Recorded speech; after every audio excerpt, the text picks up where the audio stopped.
Hi everyone, this is Annie over at StampAnniething, and today we are coloring up one of our newest stamps. This is Katy Im Smitten Kitten, and as you can see, we're starting out with our skin tones. I listed the colors actually in order of how I color, so you can see that I go from the lightest to darkest and blending variations, so it helps blend out and get a better even tone. So you can see we also add in some cute cheeks to her to give her a little more personality, and we're just continuing to blend it to give her that softed look and to continue blending to get a nice even tone for her skin.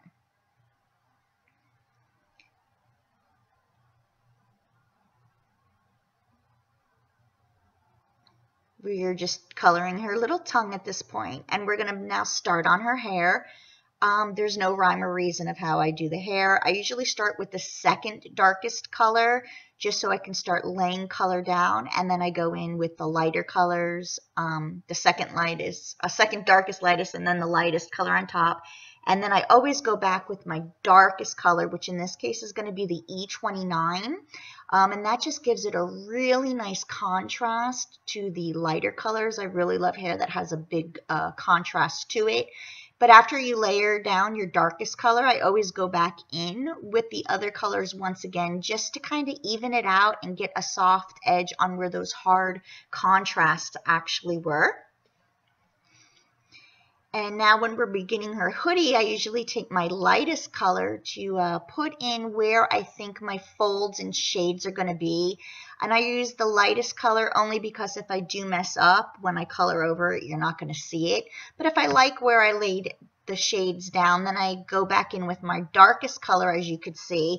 And then I start blending out from my darkest colors to my medium colors and then to my lightest colors, just to give it a nice tone. And so those shades really do pop a lot. I will show you later on how I also use colored pencils to help get even more contrast in there. Now when I was doing the top of her hoodie, because I wanted to make sure the part where the kitty cat's face is, you'll see that I start off going darker towards the bottom and lighter towards the top in the center, just so that those parts of the cat's face doesn't get washed out with too dark of a color. So here I am going in with my second darkest color now after I had already outlined it with my darkest color, and you'll see I'm just blending it in darkest to lightest, and I can continue doing that. And I also am able to add in, cheeks to the kitty cat and things of that nature. If it was my darkest color, you would not be able to pull that into that lighter area. So we just always try to keep that part, open in our heads when we're coloring, that we do need a lighter area in certain areas so that we can make those other little details in there. And so we're just continuing to blend it out, and you can see how it's got a little bit of a lighter area up on the top of the hood. Same thing with the ears. Start with the darkest color, blending it out to the lighter, which will be the top tip of the little kitty cat's ears.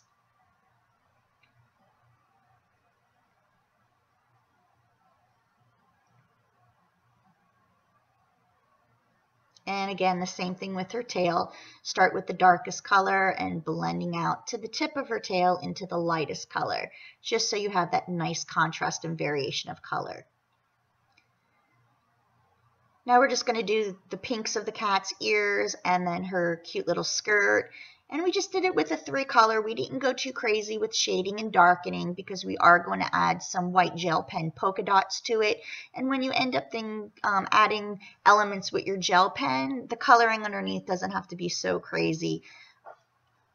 Her shoes and her socks are just a very basic C-color color combination, just to give it some depth to the socks.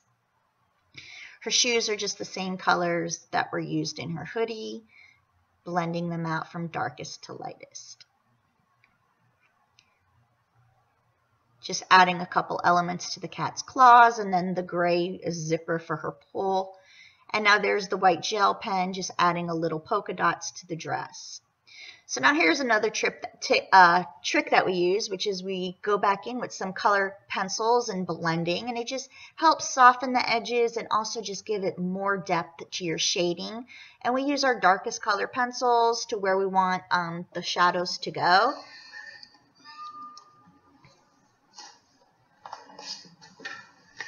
Okay, so basically I'm going to be using the Fawn card mat die, and then this heart die. I'm not actually sure where it's from. These are what I'm going to do. So I went ahead and cut out each piece from the die,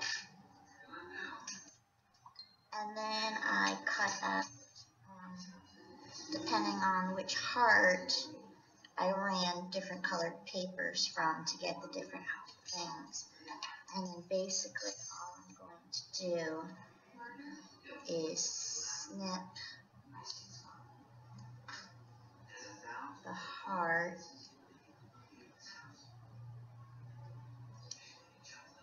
in the colors that I want, so that I can then glue them all down, and then you can do them for each heart that you want.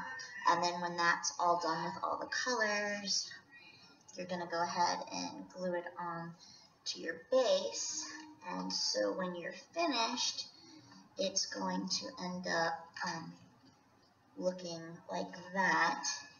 And all I did was I took a white jelly roll pen and I just added some different textures and dimensions to what I wanted. I also cut out a banner die, and I went ahead and I stamped that with my sentiment, and you know, we're going to be putting that there. Then we would be taking our image, which I have gone ahead and I've already colored earlier, obviously, and we're going to adhere her to the card. I put some pop dots on the back, so that, you know, is basically what our card construction is going to look like when we're all done. Okay, and I hope you enjoyed our video and the coloring portion of it and the card assembly part, and we'll see you back on another day. Have a good one. Bye.